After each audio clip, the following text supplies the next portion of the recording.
All right, guys, here's the Wednesday directions. Today at school, we got hat day and college apparel day, so I'm wearing my Duke gear. That's why I got a hat on. Yesterday, we did part one of the Renaissance, kind of Northern Renaissance notes. Today, we're going to kind of finish them up. Yesterday, when we were done talking, we were talking about Spain's most famous and most important artist during the Northern Renaissance, and his name was El Greco. And I use El Greco on the quiz. A couple reasons. A little bit easier to spell, and also I cannot pronounce this guy's name. I get it wrong every time. So we just go with El Greco. Makes it easy for me. So El Greco here, he is a little bit different of a guy, right? The Renaissance paintings are known for being realistic, kind of looking back and using ancient Rome and ancient Greece as kind of their influence and inspiration. And so the whole plan, or the whole kind of Renaissance art vibe, was how realistic can I make things? Okay, early on we saw that with the Pieta, right? That sculpture, right? Everything was perfect. You know, the detail was off the charts. We saw that with the moneylender and his wife. All the cool paintings we looked at yesterday from like Quentin Massey's, and even the engravings from Elbrick Drew.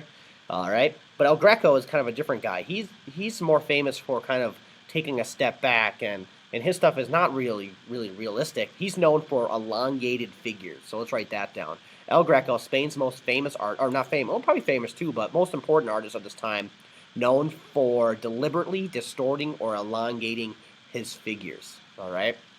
So, for example, we can kind of see here. I'm just going to kind of click through a few of them, and you'll be able to kind of get a sense of his work. Right. It's not really focusing on realism at all. He's kind of being the crossover person, where he's kind of going back and mixing in some fantasy with the reality, right? And he's going to be focusing kind of a more of a spiritual thing, which is not normally, if we're thinking about Florence Renaissance or the Southern Renaissance. Remember, the whole goal was to try to get away from like adding religion into our paintings for the most part. But yeah, that's El Greco, the elongated figures, and you can really, his paintings all kind of look very similar, so you can really tell an El Greco piece kind of apart from others. So for this slide right here, let's jot down the two vocab words that were in our book. Okay, so two humanists. Desiderius was called the reform of the church and for the Bible to be translated from Latin into the vernacular, or language of the ordinary people. So he wanted to make it sure that more people were able to read it, right? So people were not reading, or people during this time, Latin used to be the common language. Everybody used to be able to read and write Latin. It used to be the common language. Well, now things have kind of transferred over, and now we have vernacular, or the language of the ordinary people. So Latin's kind of being phased out, and vernacular is being kind of added in, or just kind of the common language. All right. So that's the first thing that you want to write down. What is vernacular? It's the language of the ordinary people, just common language. And then the other vocab word from our book that made our way onto our PowerPoint was utopian, or utopia.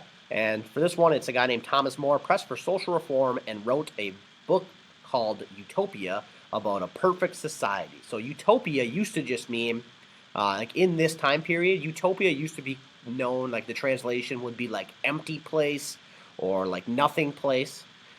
But now, because of Thomas More and his writing, well, utopia just means like the perfect place, right? You know, the utopia, right? Everyone just kind of knows that utopia now means like a perfect place, nothing's going wrong, all that stuff, right? So utopian society, Thomas More. These two vocab words make it onto our quiz. Next up, we have the printing press. The printing press, there's a couple questions that come up on the quiz. First and foremost is who invented it? Okay, and that guy's name is right here, Johann Gutenberg. Okay, so Gutenberg invents this, and it's kind of like a giant stamp. You can kind of see right here, it lifts up, and then you'll crank it down and press it onto the paper, and yeah, so it's kind of like a giant stamp. All right, and you can print books really fast. So Johann Gutenberg is the inventor of this. Printed the Bible using the first printing press and printing inks. Movable type was later developed in China. We talked about that earlier in the year. So the guy's name is one of the questions, and then a couple of the impacts are the other questions. So first and foremost, you could printed books were cheaper and easier to produce. With books more readily available, more people learned to read. With readers gained access to a broad range of knowledge and ideas. So people were able to develop their own perspective and their on life, and they were able to gain new knowledge and use that knowledge to kind of see the world differently. Now, before the printing press, it was if you could not read or write, you would have to basically get your information from the church because the church members were the only ones that could read or write. Well, now, thanks to the printing revolution, people don't really need the church for that aspect of things anymore. And this is kind of a small step that really leads to, or not really leads to, but it plays a part in the Reformation when we see kind of this rebellion against the church. And we will see that next week. We're going to spend a lot of time on the Reformation. But just that's why the printing press is so important.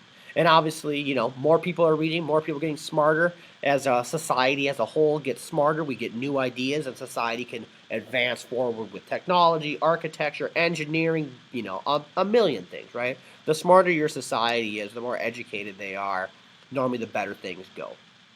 All right. So the printing press spreads. I'll kind of just bring this up large screen for you guys here. Obviously, in these times, it's not like they have the internet, so information and inventions don't spread too fast. But you can kind of see here, we are looking around here. We have 1469, blah, blah, blah. Normally, as you move around, if you get to the outskirts here. But I would say within 50 years, everything, the printing press kind of makes its way around Europe, which is awesome to see. And from then, the explosion of education just goes from there.